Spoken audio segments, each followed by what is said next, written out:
Welcome to தோலா தோழி.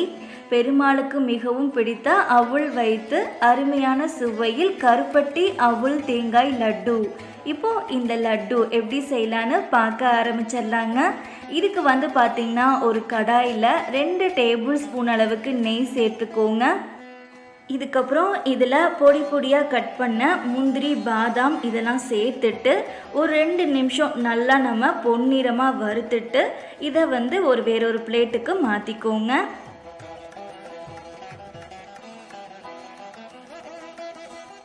இப்போ இது எல்லாத்தையும் வேறொரு பிளேட்டுக்கு மாற்றினதுக்கப்புறம் இதில் ஒரு 12லேருந்து ஒரு 15 காய்ந்த உலர்திராட்சைகளை சேர்த்துட்டு இதையும் 2 நிமிஷம் நல்லா வறுத்துட்டு வேறொரு பிளேட்டுக்கு இதையும் மாற்றிக்கலாங்க. இதுக்கப்புறம் பார்த்திங்கன்னா இதில் நம்ம 1.5 கப் அளவுக்கு கெட்டி அவுள் சேர்த்துக்கலாம். லேஸ் அவுள் கிடைச்சாலும் நீங்கள் சேர்த்துக்கலாம், ஆனால் கெட்டி அவுள்னா இன்னும் நல்லா இருக்குங்க. ஃபஸ்ட்டு 1 கப் கெட்டி அவுள் மட்டும் சேர்த்துட்டு 1 நிமிஷம் நல்லா கலந்து விட்டுட்டு அதுக்கப்புறம் மீதமுள்ள 1/2 கப் கெட்டி அவளையும் சேர்த்துட்டு நல்லா கலந்து விட்டுட்டு வறுத்துக்கோங்க. ஃப்ரெண்ட்ஸ், இந்த அவுள் வறுக்கும் போது நம்ம மீடியம் ஃப்ளேமில் வச்சுட்டு சிவக்கிற அளவுக்கு நம்ம நல்லா வறுத்து விட்டுக்கணும். ஒரு 5 நிமிஷம் நீங்கள் நல்லா வறுத்துக்கிட்டே இருந்தீங்க அப்படின்னா அரிசி மாதிரி நல்லா பொரிஞ்சு நல்லா சிவக்க ஆரம்பிச்சிடும்.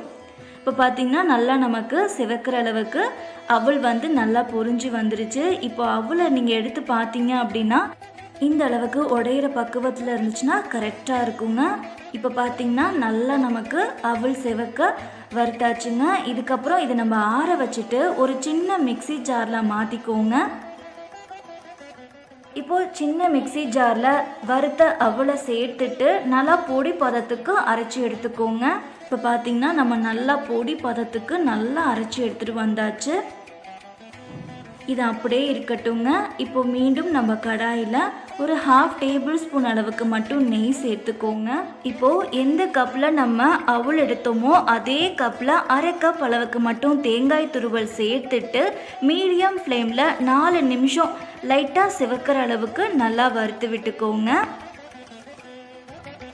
இந்த மாதிரி தேங்காயை ஒரு 4 நிமிஷம் வறுக்கிறதுனால நம்ம 2 நாளைக்கு கூட வச்சுருந்து சாப்பிடலாங்க. இப்போ பார்த்திங்கன்னா தேங்காயும் நல்லா வறுத்தாச்சு. இது அப்படியே இருக்கட்டுங்க. அதுக்குள்ளே நம்ம பாகு ரெடி பண்ணிட்டு வந்துடலாம். இதுக்கப்புறம் பார்த்திங்கன்னா ஒரு சாஸ் பேனில் 3/4 கப் அளவுக்கு பொடிச்ச கருப்பட்டி வெல்லம் சேர்த்துக்கோங்க. கூடவே 1/2 கப் அளவுக்கு தண்ணி சேர்த்துட்டு இதை நம்ம நல்லா கலந்து விட்டுட்டு ஜஸ்ட்டு அந்த வெல்லம் கரைஞ்சி வந்தால் போதுங்க. பாகு பதம்லாம் தேவைப்படாதுங்க இதுக்கு. இப்போ பார்த்திங்கன்னா வெல்லம் எல்லாம் நல்லா கரைஞ்சி வந்துருச்சு. இதுக்கப்புறம் நம்ம கடாயில் தேங்காய் வறுத்து வச்சுருந்தோம் இல்லைங்க, அதில் நம்ம டைரெக்டாக ஃபில்டர் பண்ணிவிட்டு சேர்த்துக்கோங்க.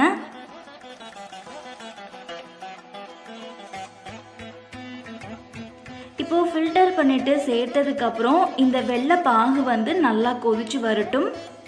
இப்போ நல்லா கொதிச்சு வந்ததுக்கப்புறம் பார்த்திங்கன்னா இதில் நம்ம ஏலக்காய் தூள் ஒரு 1/2 டீஸ்பூன் அளவுக்கு சேர்த்துட்டு நல்லா கலந்து விட்டுக்கோங்க. இப்போ இது எல்லாத்தையும் நல்லா கலந்ததுக்கப்புறம் ஸ்டவ்வை ஆஃப் பண்ணிவிட்டு நெய்யில் வறுத்து பொடிச்சு வச்சுருந்தா அவளை இதில் சேர்த்துக்கோங்க. அவளை சேர்த்ததுக்கப்புறம் நல்லா கலந்து விட்டுக்கோங்க. ஃப்ரெண்ட்ஸ், இதுக்கு நம்ம கம்பி பதம் அந்த மாதிரிலாம் எதுவுமே தேவைப்படாதுங்க. இந்த வெள்ளை பாகு கொதிச்சு வந்த உடனேயே ஏலக்காய் தூள் சேர்த்துட்டு டக்குன்னு இந்த பொடிச்ச அவளை இதில் சேர்த்துக்கோங்க. இந்த மாதிரி சேர்க்கறதுனால அவள் நல்லா அந்த வெள்ளைப்பாகில் ஊறிட்டு நமக்கு சாப்பிடும்போது நரன்னு இல்லாமல் ரொம்ப ரொம்ப சாஃப்டாக ஆரம்பிச்சிருங்க. அது மட்டும் இல்லாமல் நம்ம நெய் சேர்த்து தானேங்க வருத்தோம், அதனால் நம்ம நல்லா இந்த மாதிரி கலந்துக்கிட்டே இருக்கும்போது நல்லா சுருள ஆரம்பிச்சிரும், கடாயில் ஒட்டாத அளவுக்கு. இதுக்கப்புறம் பார்த்திங்கன்னா இதில் நம்ம ஃப்ரை பண்ணி வச்சுருந்த முந்திரி, பாதாம், உலர் திராட்சைகள் எல்லாத்தையும் சேர்த்துட்டு நல்லா கலந்து விட்டுக்கோங்க. இப்போ பார்த்திங்கன்னா அவுள் எல்லாம் நல்லா ஊறி போயிட்டு நமக்கு கடாயில் ஒட்டாத அளவுக்கு நல்லா வந்துடுச்சு. இதுக்கப்புறம் பார்த்திங்கன்னா இது நம்ம நல்லா ஒரு 5 நிமிஷம் ஆற வச்சுக்கோங்க. இப்போது கை பொறுக்கிற சூட்டில் வந்ததுக்கப்புறம் நம்ம இதை உருண்டை பிடிக்க ஆரம்பிச்சிடலாங்க. நீங்கள் இந்த மாதிரி உருண்டை பிடிக்கும்போது இந்த லட்டு மேலே முந்திரி, பாதாம் இதெல்லாம் தெரிகிற அளவுக்கு இந்த மாதிரி உருண்டை பிடிச்சிக்கிட்டீங்க அப்படின்னா நல்லா பார்க்குறதுக்கு அழகாக இருக்குங்க. இப்போது இந்த மாதிரி பிடிச்சிக்கோங்க. இதே மாதிரியே மீதமுள்ள உருண்டைகளையும் நம்ம அப்படியே பிடிச்சிக்கலாம். இப்போ பார்த்திங்கன்னா நமக்கு அருமையான சுவையில் கருப்பட்டி வைத்து அவுள் தேங்காய் லட்டு அருமையாக ரெடி ஆயிடுச்சுங்க. ஃப்ரெண்ட்ஸ், நம்ம கருப்பட்டி சேர்த்து தான் இந்த லட்டு செய்யணும்னு இல்லைங்க. நம்ம நார்மல் வெல்லம் இருக்கு இல்லையா, அதை கூட நீங்கள் சேர்த்து செஞ்சுக்கலாங்க. இந்த கருப்பட்டி அவுள் தேங்காய் லட்டு வந்து பார்த்திங்கன்னா நல்லா சாஃப்டாக இருக்குங்க. சாப்பிட்றதுக்கும் அவ்வளோ அருமையான டேஸ்ட்டில் இருக்கும். ஸோ ஓகே ஃப்ரெண்ட்ஸ், இந்த வீடியோ உங்களுக்கு பிடிச்சிருந்தா எப்பயும் போல் லைக் பண்ணுங்கள், ஷேர் பண்ணுங்கள், சப்ஸ்கிரைப் பண்ணுங்கள். கூடவே இருக்க பெல் ஐக்கானை கிளிக் பண்ணிக்கோங்க.